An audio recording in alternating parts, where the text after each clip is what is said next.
Investir dans les crypto-monnaies semblait encore quelque chose d'obscur jusqu'à il y a quelques années. Aujourd'hui, c'est de plus en plus fréquent. Si vous vous demandez quels sont les risques, les implications fiscales ou simplement comment et où vous y prendre, on répond à ces questions dans cette vidéo.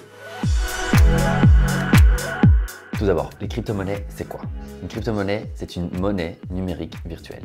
Elle n'existe pas physiquement ni sur un compte bancaire. Elle repose principalement sur la technologie des blockchains, une technologie de stockage et transmission d'informations transparente, sécurisée et fonctionnant sans organe central de contrôle. Vous aurez sûrement déjà entendu parler de la crypto-monnaie la plus connue, le Bitcoin, mais il en existe des centaines d'autres, toutes reposant sur une technologie ou un projet différent.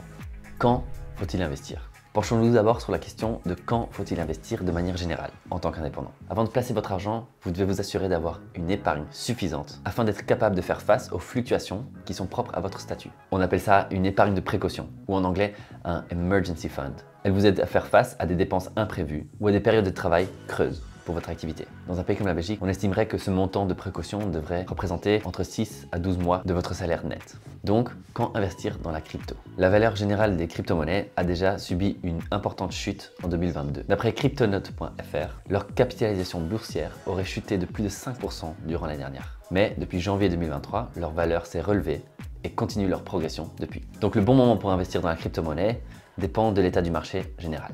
Mais comment investir? Il existe des plateformes fiables, sécurisées et régulées. Il en existe des très connues comme eToro, Trade Republic, Binance, Bitpanda. Pour être sûr, vérifiez la fiabilité de ces plateformes via la FSMA, l'autorité des services et des marchés financiers. Ensuite, créez votre compte sur cette plateforme. Suite au renforcement des exigences réglementaires, parce que tous les sites demandent une vérification de votre identité aujourd'hui. Vous devrez ensuite déposer un montant en euros de votre choix sur la plateforme. Et ensuite, il vous reste qu'à acheter la crypto-monnaie de votre choix. Lorsque vous voudrez récupérer votre argent, il vous suffira de vendre vos crypto-monnaies et de récupérer vos euros. Réfléchissons maintenant aux risques des crypto-monnaies. Les cours de la crypto-monnaie sont volatiles et imprévisibles. On ne peut donc pas s'en constituer une réserve fiable. Nous vous recommandons de ne placer que ce que vous pouvez vous permettre de perdre. Il y a aussi un risque de piratage et d'arnaquage. Malheureusement, le secteur des crypto-monnaies est encore un terrain de jeu pour les cybercriminels, donc restez prudents. Dernièrement, les études ont déjà pointé du doigt le risque de l'utilisation de Bitcoin à des fins illicites, comme du blanchiment d'argent, la fraude fiscale ou même le financement du terrorisme. Dernière question, est-ce que les crypto-monnaies sont imposables en Belgique? Il y a 3 cas. Si vous êtes novice, c'est-à-dire que vous investissez dans les crypto-monnaies comme un hobby ou en placement test, alors vos investissements sont exonérés d'impôts. Attention, les conditions sont que vous prenez peu de risques et vous faites des investissements à long terme. On parle ici de plusieurs années. Si vous êtes un trader privé, c'est-à-dire que vous prenez des risques avec vos placements en crypto-monnaie et vous les achetez et vendez régulièrement dans l'objectif de faire un profit à court terme, alors vous devez déclarer vos profits réalisés avec l'achat-vente de crypto-monnaie dans votre déclaration d'impôt en tant que revenus divers et ils seront soumis à 33% d'impôt.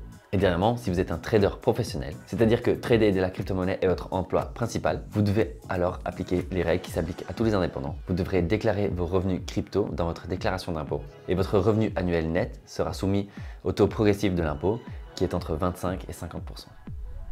Conclusion, les crypto-monnaies c'est un sujet passionnant sur lequel on pourrait se pencher pendant des heures. Mais en 2 mots, avant d'investir dans les monnaies virtuelles, prenez bien en compte les risques et ne vous lancez que si vous pouvez vous permettre de perdre cet argent. J'espère qu'on a su vous éclairer un petit peu. Merci d'avoir écouté et à la prochaine.